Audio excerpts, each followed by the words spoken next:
Good evening. I'm Gary Franchi, Next News Network Chief White House Correspondent, delivering the latest White House news from the past 24 hours in partnership with our streaming team at Trump Daily Posts. President Trump's biggest move today came on national security, signing a new executive order to lock down defense supply chains and push critical military sourcing back into American hands. We're also tracking the president's World Cup appearance and trophy presentation in his overnight remarks on Iran and military readiness, today's closed-door policy schedule at the White House, and border enforcement update from Tom Homan. From the White House travel pool last night, President Trump took part in the FIFA World Cup trophy presentation ceremony at 6:43 p.m. He handed the trophy to Spain's captain after Spain won the tournament, then stayed on the medal platform for the first round of photographs. The administration has leaned into that successful World Cup weekend, highlighting strong execution, smooth operations, and America's command presence on the world stage. Later in the evening, after stepping off the plane at 8:20 p.m., President Trump stopped to take questions before boarding Marine One. He said he felt badly about the loss of what he called probably 3 service members, pushed for Prime Minister Mark Carney to bear costs tied to wildfire pollution, and made clear there was no tension with Spain after the final. He also said that the Qatari Air Force would be sent to be the Qatari Air Force One would be sent out to be maxed out security-wise. In the fuller quote that followed, the president tied the fallen service members to the fight to stop Iran from getting a nuclear weapon and said Iran's military capabilities had been badly reduced.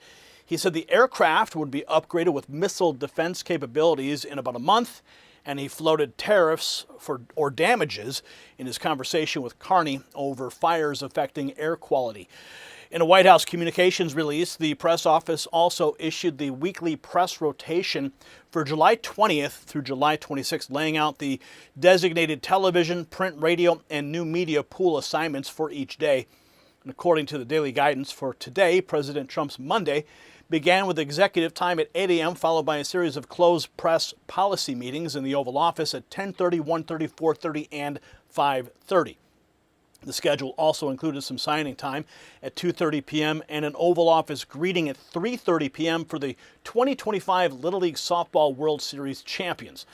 And by the first in-town pool check-in this morning, that schedule was unchanged. The White House kept the day tightly focused on internal policy work with no events opened to the press.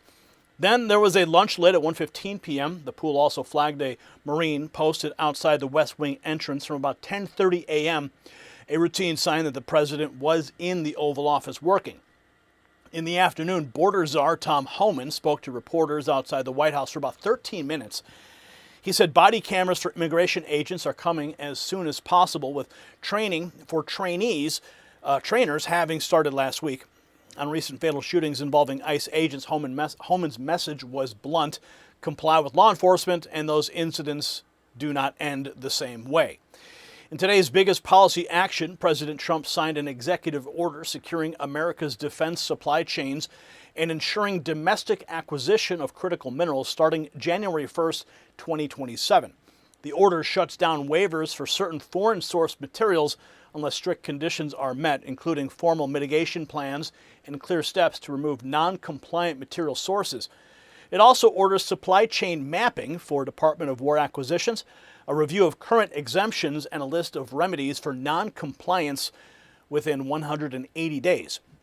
So that's the White House picture over the last 24 hours of President projecting strength abroad, tightening security at home, and using a closed-door workday to drive policy from the Oval Office.